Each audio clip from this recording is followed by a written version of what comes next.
nasta'in ala umuri dunya wad din. Wassalatu wassalamu ala sayyidina Muhammadin wa ala alihi wa sahbihi ajma'in.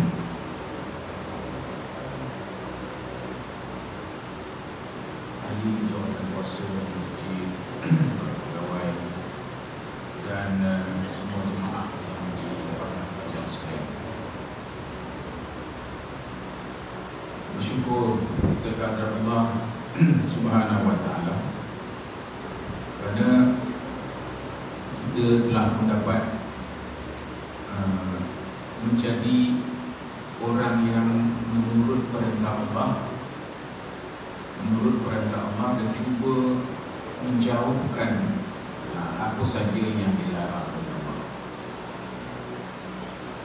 Dan kita baru saja lepas melaksanakan ibadah korban, ucap tahniah pada masjid yang telah berjaya membangkitkan syiar, tegakkan syiar Islam. Tapi pada hari raya korban, syiarnya korban. 2 hari saya dengar kabarnya sembelih, 2 hari kita sembelih korban, dan alhamdulillah dapat kita agih-agihkan kepada semua orang kampung kita di sekurang-kurangnya. Dan kita akan berniat pula dalam hati sekarang ni untuk seberapa dapat yang mungkin, macam saya ulang balik apa yang saya kata dulu, tanda terima kasih kita kepada Allah.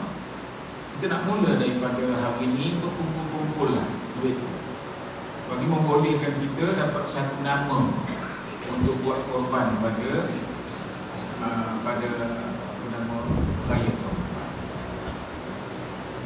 Ketua keluarga yang disunat muakkadkan itu ialah ketua keluarga untuk diri dan anak-anak dan sebagainya. Itu kita tak ada yang kewajipan pula mengkorbankan untuk dia tu. Kerana apa?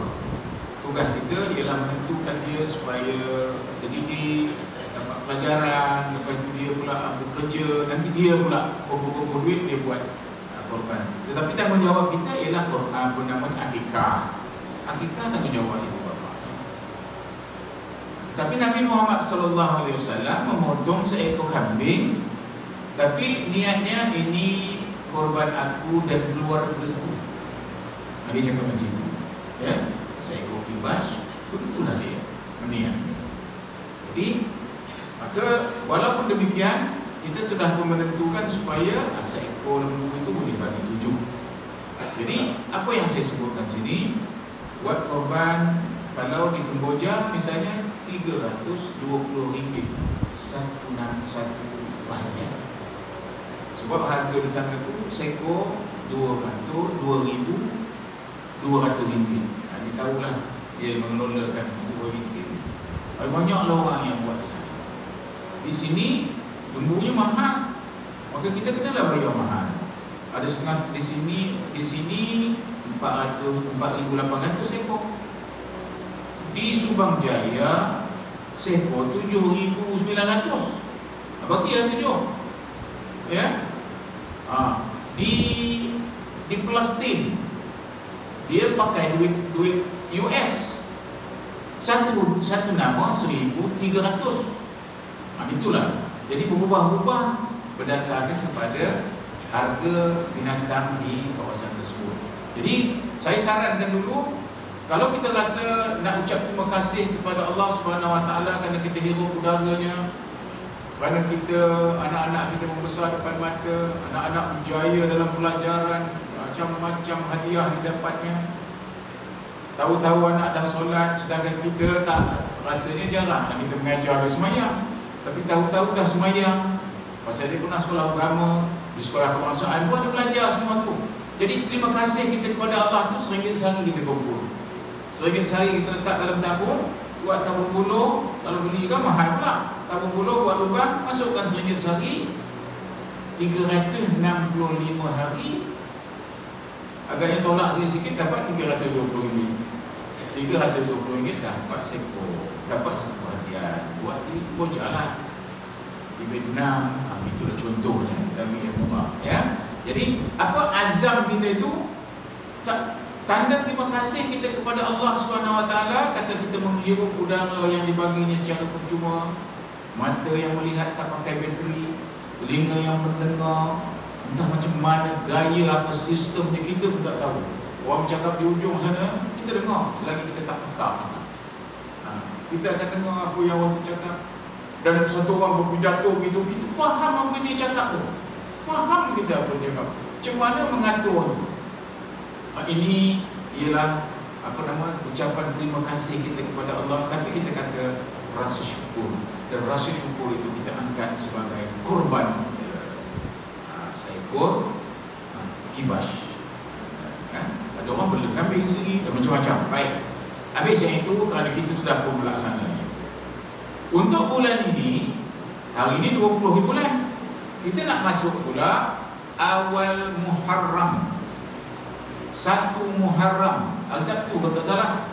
1 Muharram 1444. Sekarang ni kita 1443. Dan kita nak masuk. Dan tentulah bila masuk tahun baru, ini tahun baru Islam, ya. Bila masuk tahun baru Islam, pertama sekali kita insaf bahawa umur kita bertambah. Umur kita bertambah. Itu jangan sekali-kali kita lupa. Bila kita umur kita bertambah, ibadah juga kena smart. Kita mencari ibadah-ibadah yang pahalanya besar-besar, tapi kerjanya sikit. Untuk itu kena ada ilmu. Ilmu itu kalau nak ada, hendaklah ada mengikuti kuliah-kuliah, mengikuti tidak apa nama dipanggil ceramah-ceramah dalam video pun ada macam-macam. Dan ceramah-ceramah video tu kita tahulah orang-orang yang kita rasa kita boleh pakai, ada yang tak boleh pakai, macam-macam, ya. Jadi oleh kerana itu dalam bab menapis-napis ni pun kita kena dekat dengan imam.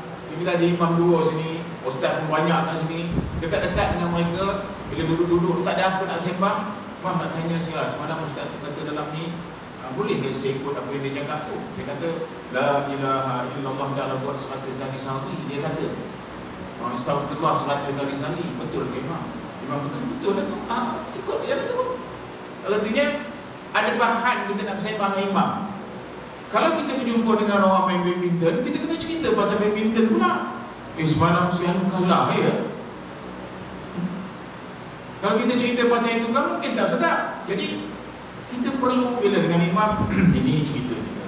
Tapi kena ada lah bahan-bahan kita nak bercakap. Artinya dengan imam kita merujuk, maksudnya murajaah dalam bahasa Arab. Murajaah, merujuk perkara yang kita dapat daripada apa nama handphone tu, supaya ia memang apa yang dicakap tu memang disahihkan oleh guru yang dia pun nak belajar macam itu juga. Ini dikata smart dia. Misalnya ada seorang ulama daripada Madinatul Munawwarah, Madinah, ya, dia lahir di Madinah, membesar di Madinah. Tapi orang Arab ni cepat betul belajar bahasa Melayu. Dia kahwin dengan orang Indonesia. Maka selepas dia kahwin di Indonesia, dia berhijrah ke Indonesia. Baru lagi meninggal kan, apa nama ustaz tu, Syekh, ya. Jadi bila dia di Indonesia, dia menghabiskan masanya bukan menjaga, untuk berdakwah ke seluruh Indonesia. Termasuklah video-videonya, ada siri-siri dan sebagainya. Dan dia nak mengikut apa nama ni, sunnah-sunnah sahabat-sahabat zaman dulu. Bila Rasulullah SAW meninggal, semuanya keluar daripada Madinah. Kerana apa? Nak mengajak mengislamkan orang. Kalau orang nak Islam, nak ajak orang tu taat dan patuh dan rajin mengamal, kerana suka dengan amalan-amalan yang dia buat, kerana dia tahu apa yang dia buat. Maka dia, saya tengok dalam satu ini cerita smart tadi, ya, cerita smart. Dia kata tidak ada orang katanya yang memberitahu bahawa ada satu amal yang pendek tetapi katanya pahalanya amat besar. Ini Dengar betul-betul ni. Apabila orang azan, setiap kali orang azan, Allahu Akbar, Allahu Akbar, kita jawab Allahu Akbar, Allahu Akbar. Asyhadu an la ilaha illallah, asyhadu an la ilaha illallah, asyhadu anna Muhammadar Rasulullah, kita jawab asyhadu anna Muhammadar Rasulullah. Apa hanya asyhadu anna Muhammadar Rasulullah? Sementara pelaksanaan hayya 'alas salat, dia kata asyhadu anna Muhammadar Rasul tadi. Azan tadi asyhadu anna Muhammadar Rasulullah.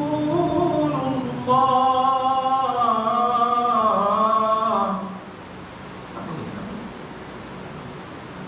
Wa ana asyhadu an la ilaha illallah wa ana asyhadu anna Muhammadar Rasulullah, raditu billahi rabban wa bil islami dinan wa bi Muhammadin rasulan. Itu. Jadi sementara kita baca itu hayya 'alas salat, habis pula kita pun jawab la haula. Biasalah hayya 'alas salat. Jadi maksudnya selepas hanya asyhadu anna Muhammadar Rasulullah, kita kata wa ana asyhadu an la ilaha illallah wa ana asyhadu anna Muhammadar Rasulullah, raditu billahi rabban. Kan yang sebut ni apa kata dia? Ma taqaddama min zambi. Apa maksud ma taqaddama min zambi? Diampunkan dosa-dosanya yang lalu. Dengan sebab Allah, Nabi Muhammad bagi rahsia. Ini di mana dia dapat? Dia kata hadisnya hasan dan sahih. Ini di riwayat Muslim dah.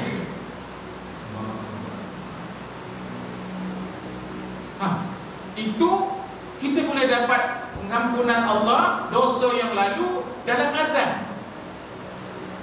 Sebab itu azan itu menjawabnya kan wajib.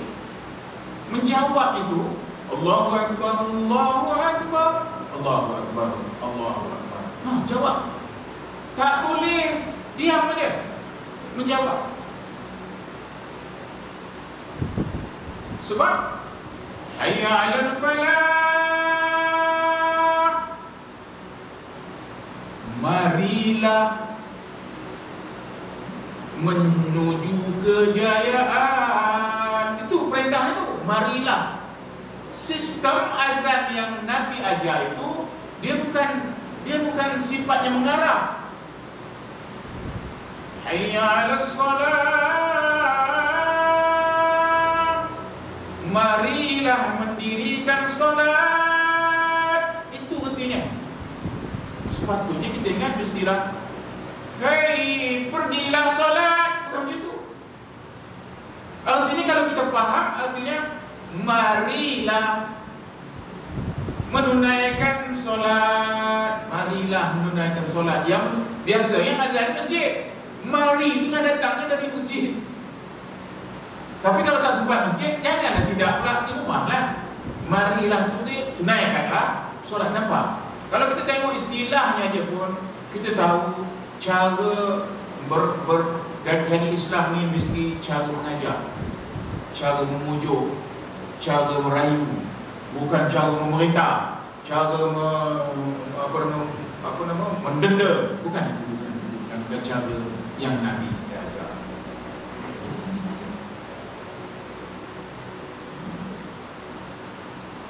Saya dengar Haji Yasin bila habis azan,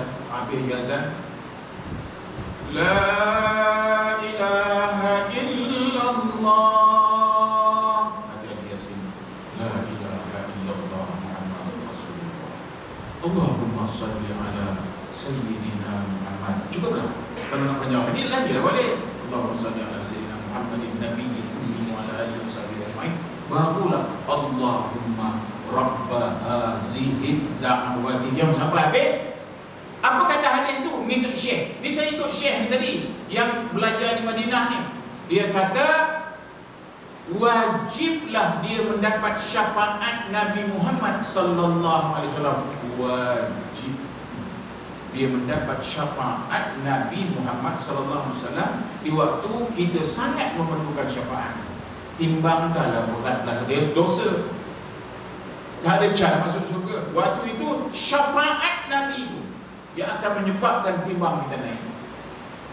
Jadi ini yang saya kata tadi, sematlah, jangan berborak-borak waktu azan, kerana ini merugikan sangat. Ada dua tadi rahsia, ini rahsia yang saya sebut tadi. Saya agak imam apa-apa, tuliskanlah yang apa yang dia sebut tadi. Raditu billahi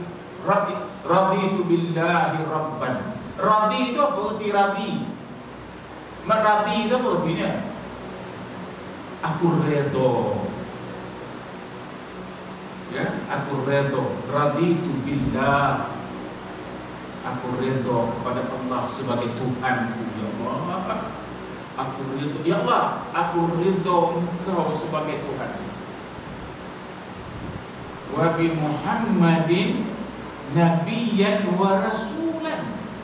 Dan aku juga redha bahawa Muhammad itu nabiku dan rasul. Wa bil islama dinan. Apa artinya? Dan agama Islam itu sebagai agama. Dan ini juga dibuat oleh banyak orang. Kalau orang suluk-suluk, maka sebelum solat berdiri itu dia dah cakap lah, raditu billah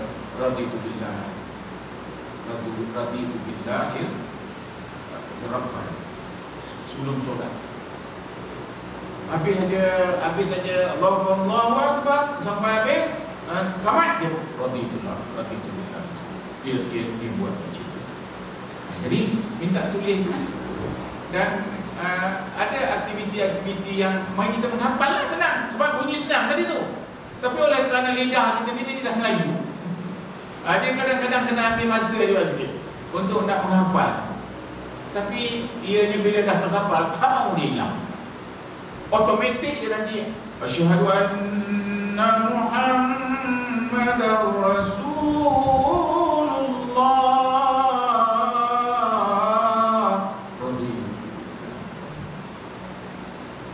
Ada juga dalam kitab, bila asyhadu anna Muhammadar Rasulullah, tangannya begitu rasanya. Ada baca. Saya tanya imam apa baca. Untuk jaga mata, jaga lagu.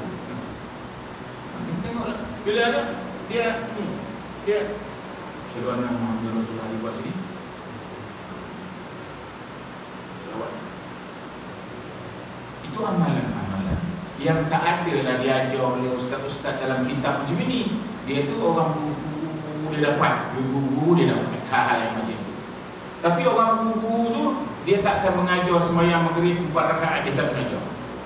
Kalau ada guru mengajar sembahyang maghrib ni, elok kita body Allah ni, maghrib kita bantai 5 lah. Dia biar asal jangan 4, dia asal apa nama? Satu apa nama kita panggil genap, satu ganjil. Asal ganjil. 5 lah kita buat, kita body Allah. Tak boleh. Itu benda-benda yang dah tetap, jangan dibuat. Tapi amalan-amalan begini tadi, itu amalan-amalan para ulama, para wali-wali. Ambilannya ada, ambilannya. Ini yang saya katakan tadi, kita jangan salah menyacatkan orang. Macam yang Syekh ni tadi cakap, saya mengaji agama di sekolah menengah khas agama sini, saya mengaji di Kolej Islam, saya tak pernah dengar yang dia cakap tu. Punya hadis Nabi Muhammad SAW ratus ribu. Kalau ada orang kata kita pernah dengar hadis ni lah, saya dah baca hadis banyak tak pernah nampak, jangan macam itu.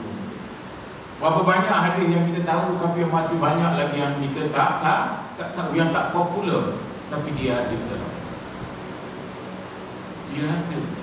hadis-hadis Rasulullah SAW. Jadi untuk apa kaitannya dengan awal Muharram yang saya sampaikan tadi? Saya nak ajak kita memindahkan perangai kita, diri kita, sikap kita kepada bila umur dah bertambah. Macam saya ni lagi lah 72 tahun ni. Maka kena smart lah, mencari yang smart aja. Pasal apa? Pasal masa kita dah pilih. Jadi apa yang smart? Mari kita ulang balik sebelum kita pergi sana. Ini nak hijrah ni, nak memindah diri kita supaya kita sentiasa membuat perkara yang kita rasa untungnya besar. Kita dah belajar dulu apa, kita kata 2 rakaat sebelum subuh lebih bermakna, lebih berharga daripada bumi dan seluruh isinya. Ini saya cakap banyak kali, saya dah sebut. Tak apa kita cakap banyak kali supaya kita bangkit. Ini Nabi sebut. Nasi sampai. Apa maksudnya? Kan dulu saya dah ulas. Bumi itu apa? Di atas bumi itu apa? Kalau anggur yang ditanam di atas bumi itu saja tak berapa tan, tak berapa ribu duitnya sehari. Tiap-tiap hari ada anggur. Itu nilai atas bumi. Atas bumi ada musangking, atas bumi ada durian. Dikira semua tu, itu bumi tu. Dalam bumi emas, perak, besi, biji, sebutkan je apa lagi. Ini orang beli cincin-cincin semua ni, semuanya tu di dalam akik-akik, semua dalam. Tetapi senang aja Nabi kata, 2 rakaat tu meletakkan dai tu, 2 rakaat sebelum subuh lebih baik dari dunia dan segala isinya. Itu satu solat. 2 solat, 3 solat, 3 hari solat, 365 hari solat. Berapa dunia? Ini kita kena selalu cakapkan. Pasal apa? Inilah peluang kita. Inilah peluang kita. Kerana pahala yang kita kutip daripada benda-benda lain tak tahu kita ada ke tidak. Sembahyang 4 rakaat sebelum Zuhur, 4 rakaat sesudah Zuhur, diharam Allah kulitnya daripada sentuh oleh api neraka. Nabi berjanji, Nabi berani cakap haram oleh Allah kulitnya ni disentuh, bukan bakar, sentuh pun tak boleh.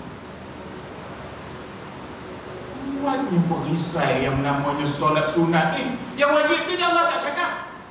Sebab yang wajib ni tak ada pahala sebenarnya. Pasal apa? Ni bayar hutang. Kewajipan kan? Buat wajib, erti wajib. Buat tak berdosa, tak buat berdosa. Itu je hukumnya. Apa pahalanya? Yang dapat pahalanya sembahyang itu 13 rukun. Yang tak ada dalam rukun, Allahu Akbar kabira. Itu dapat pahala. Allahu Akbar. Pasal itu tak ada dalam rukun. Fatihah dalam rukun 13. Niat dalam rukun. Allahu Akbar dalam rukun. Baca ayat surah itu bukan rukun, itu dapat sunat.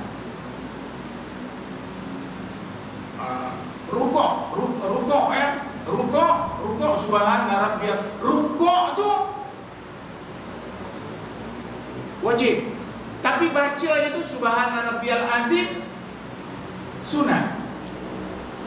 Perbuatan sujud wajib. Tapi baca subhana rabbiyal a'la tu sunat. Jadi dalam solat tu juga ada hal-hal yang sunat, ada hal yang wajib. Yang wajib nanti salah pula orang faham apa yang saya cakap ni. Datuk Zainal kata sembahyang tu semua tak ada pahala. Jangan cakap macam tu. Saya nak memahamkan bahawa yang 5 rukun Islam itu kewajipan. Itu kewajipan. Yang Allah nak bagi apa kita pun tak tahu. Tentulah lebih besar pahalanya daripada sunat. Yang sunat pun Allah cakap macam ni. Yang sunat pun Allah cakap macam ni. Tentulah yang ini jangan kita pertikailah. Tentulah lebih besar pahalanya. Jadi oleh kerana itu kita ini saja ulang balik pada di mana peluang untuk kita berubah. Ini yang dipanggil awal Muharram. Kalau tidak awal Muharram itu datang, seperti kita menyambut juga awal tahun baru. Malam tu kita buat pasang bunga api tahun baru. Kemudian patut malam tu balik pukul 11 malam, kita balik pukul 12 sambung lagi pukul 3 pagi baru sampai rumah. patutnya malam itu kita dapat pahala, malam itu kita mencari penyakit. Besok dalam bab kerja, penyakit pertama kena marah di bos dapat datang kerja. Itu penyakit yang sekurang-kurangnya, dosanya. Jadi oleh kerana itu, bila sebut ajaran Islam, dia ada cara-cara dia sendiri. Baik, apa amalnya pula? Tadi saya ulang balik, apakah kita patut berubah? Percaya betul akan apa yang Nabi sebut tu. Percaya betul dengan apa-apa yang Nabi dah khabarkan kepada kita itu. Tadi lepas sembahyang jangan Assalamualaikum, Assalamualaikum bangkit. Saya pernah di Sungai Johor dulu, masa saya umur 19 dulu, saya dah jadi imam masjid. Awak baru belajar jadi imam. Jadi Assalamualaikum warahmatullahi wabarakatuh. Assalamualaikum warahmatullahi motor di luar. Kalau kabut kita kepala kita nak ingat nak buat apa lepas ni. Pasal pertama mula-mula. Bermakna kita baru salam pertama, motor dah hidup. Dia datang tadi last. Datang masjid last. Balik awal sekali. Jadi tak tahulah kita apa dia punya masjid. Jadi yang sempurnanya, ada ulama yang sudah mengira Assalamualaikum warahmatullahi wabarakatuh, Assalamualaikum warahmatullahi wabarakatuh, Astaghfirullahaladzim, Astaghfirullahaladzim, Alladzi la ilaha illa huwal hayyul qayyum, wa atubu ilaih 3 kali. Lepas itu la ilaha illallah 10 kali. Lepas itu Allahumma ajirna, Allahumma antas salam. Lepas itu Al-Fatihah. Lepas itu wa ilahukum. Lepas itu apa lagi? Subhanallah, subhanallah, subhanallah. 3 minit. Ada orang ngira 3 minit aja. 3 minit aja. Tetapi pahala 3 minit itu, barang siapa baca subhanallah, subhanallah, subhanallah, kemudian alhamdulillah, alhamdulillah 3, Allahu Akbar, Allahu Akbar, Allahu Akbar, dicuci dengan bacaan itu, terbersih semua dosanya sehari daripada maghrib semalam sampai maghrib hari ini. Dibersihkan amal. Pakai sabun itu tadi, sabun subhanallah, alhamdulillah, Allahu Akbar. Tak ada menyabun-nyabun, pakai mulut je.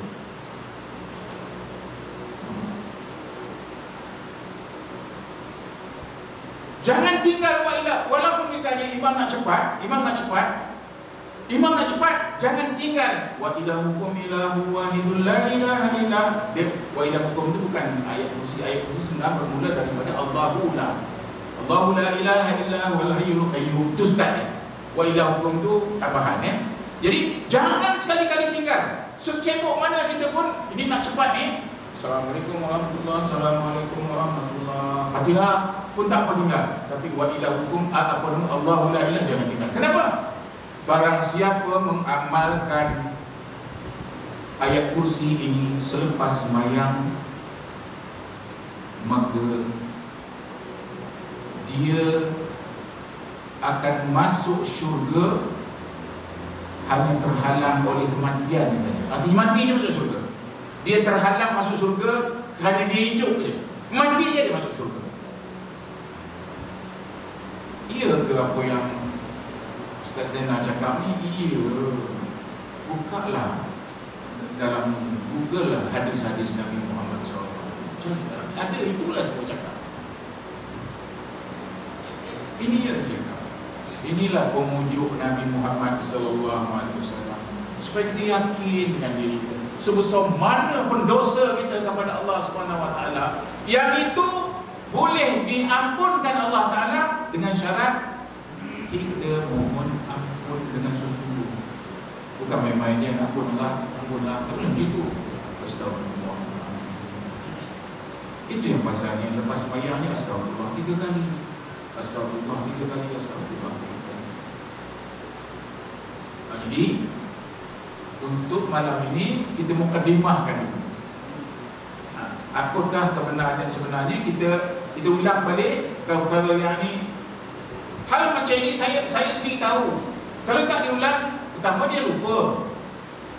Kedua, dia macam file tu kan, hari-hari file masuk, letak file. Lama-lama file yang ini di bawah sekali. Bawa file ini. Pasal tak bertengok-tengok. Dia file datang hari-hari. file ini dah tak tengok. Bila dia tengok balik, la ilaha illallah, tak pernah buat dah ni. Jadi file ini kena dibangkitkan selalu. Dengan anak-anak pun selalu cakap, dengan ibu cakap. Kadang anak-anak saya waktu subuh dah pegang handphone. Lepas kita azan, dia pun tengok. Kena buat dua rakaat sunat subuh lebih besar daripada dunia dan isinya, bumi dan isinya. Dia boleh manualah dia bangkit sembahyang. Jadi kalau ada sesiapa datang masjid, jangan tidak dua rakaat sebelum subuh. Ada ulama mengatakan dua rakaat itu asal dua rakaat sebelum subuh. Asal dua rakaat sebelum subuh. Ada juga ulama kata sembahyang itu ialah sembahyang sunat.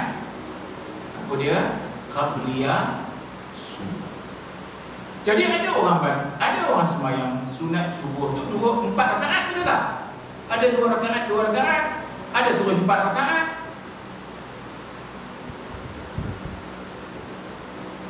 Jadi ada orang buat 4 rakaat, itu lebih bagus lagi. Sebab Allah kata kalau 2 lebih baik dari 2. Kalau 4, 2. Artinya 2 yang ini lebih baik dari dunia, yang 2 yang ini pun lebih baik daripada dunia dan isinya.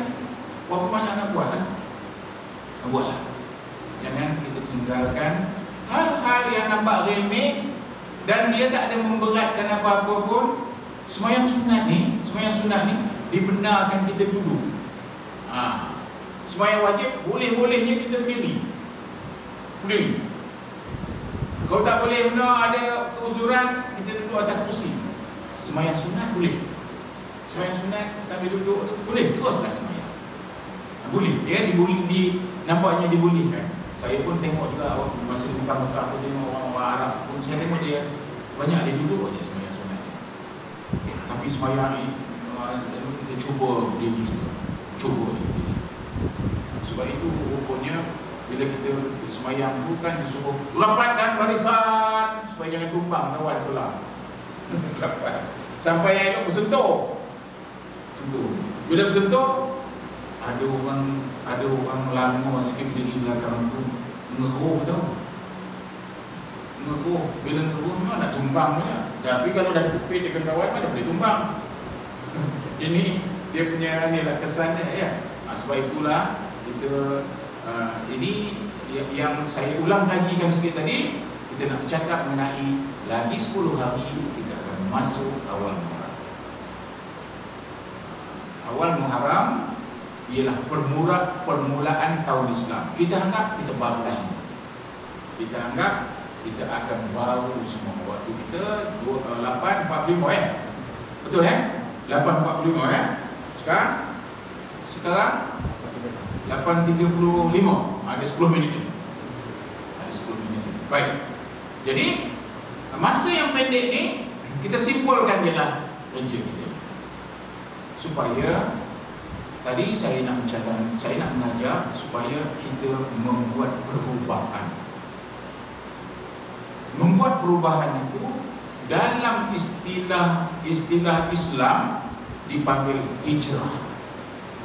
Pindah daripada malas kepada rajin, daripada membuat kerja tu sembrono. Orang Jawa cakap sembrono je, sembrono je, pakai haruk je. Lebih baik disusun betul-betul. Apa dulu, apa kemudian, macam tu. Macam mission rumput lah misalnya. Kalau tanah kita tu seluas dalam masjid ni, baik kita petakkan daripada Nazir tu ke sini 1 petak. Ya, ini 1 petak. Artinya sepetak yang ni kalau besar sangat 2 hari. Petak yang ni 2 hari, esok 2 hari, petak itu 3 hari, 4 hari, sampai pada hujung habis sebulan bersih. Balik sini semula. Pasal apa? Kita petak dan kita pun tak kenal sangat. Dia dah nak dihabiskan. Hari ni juga mesti habis. Lepas tu kau tidur 3 hari. Lebih baik kita atur. Ini dipanggil strategi bekerja, strategi pengurusan, dirancang pekerjaan. Supaya apa? Kerja kita itu mendapat hasil yang lebih baik. Ini yang kita kata Pasalnya ini pun memerlukan pindah juga. Minda kita kena cara berfikir kita begitu. Kalau zaman saya kecil-kecil dulu, kita pergi Norway pukul 8. Tapi kan rumah kita tu ada tangga semua, pakai tangga semua. Kita nak pergi Norway tu, kita dah pergi dah. Agak rajin sikit lah. Ada lagi yang pakai kain pelekat sini, menutup kat sini, duduk kat pintu. Belum pergi Norway. Dia Norway tu sepadan kita, tapi dia belum keluar tu. Semua. Tapi Cina malam tadi pukul 3 pagi dah masuk dalam. Cina saja motor sini. Udah masuk dalam tempat ni semua. Dengan lampunya tu, lampu minyak. Masa itu lampu yang tu, bukan lampu yang kebaik tu. Kebaik tu dah kemudian. Masa itu orang tu pukul 10, 11 dah balik. Kita pukul 2. Rupanya pukul 2 pokok getah tu dia tak berapa keluar susu. Waktu itulah ada pukul 10 tu baru kita start Norway. Rupanya pokok getah ni pun dia ada waktu dia yang susu dia tu mencanak keluar. Pada waktu dia mencanak, kita nutup kepala. Waktu dia dah mula macam kukura tu masukkan kepalanya, masa itu kita Norway. Susu kita pun sikit. Pasal kerja tak merancang. Inilah yang kita kata, mari kita buat perubahan. Supaya apa? Kita kerja smart. Tadi dalam ibadah kita nak yang buat tadi ya, buat yang buat sikit tapi pahalanya banyak. Dalam kerja pun kita nak tenaga sikit tapi hasilnya banyak. Teratur dan tersusun. Semoga Allah Subhanahu Wa Taala memberi taufik. Apa yang saya cakap tadi, agama dikaitkan dengan dunia ya. Jadi semoga Allah memberi taufiknya, hidayahnya kepada kita agar kita mahu berubah. Berubah itu dinamakan berhijrah daripada orang sekarang kata negatif kepada positif. Daripada negatif kepada positif. Semua hal. Pentadbir masjid, tuan-tuan imam, pekerja jabatan-jabatan, penuhi getah, kemahiran semuanya bersikap akan berubah. Kalau tidak, selamanya lah orang Melayu ni jadi pengguna, tapi pembuatnya orang lain. Orang membuat tu semua tak sunat. Yang menjadi pengguna ni bersunat. Sudahnya lembu yang kita makan udah 2 tahun tak bersembelih, baru kita tahu ya Allah lembu kita makan rupanya sembelih tak sah. Tapi dah dalamnya dengan luar macam mana? Patut yakin lah. Pasal apa? Kita membenarkan kerja-kerja itu kepada orang yang tidak beriman. Apa dia pedulinya? Masa orang datang melawat, buat je lah elok. Bila dah tak ada orang tukar, asal jahil sudah tak. Ini cerita benar. Masa itu, marilah kita bukan saja pengguna, kita juga menjadi penyedia kepada makanan-makanan halal dan tayyib. InsyaAllah kita sambung pada hari Rabu akan datang. Kita akan bercakap mengenai sejarah ma'al hijrah.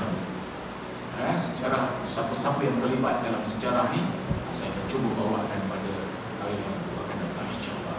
Wabillahi taufiq wal hidayah. Assalamualaikum warahmatullahi wabarakatuh. Bismillahirrahmanirrahim. Wal 'asri innal insana lafi khusr illa alladziina aamanu wa 'amilus shalihaat wa tawassaw bil haqq wa tawassaw bis sabr. Shadaqallahul 'azim.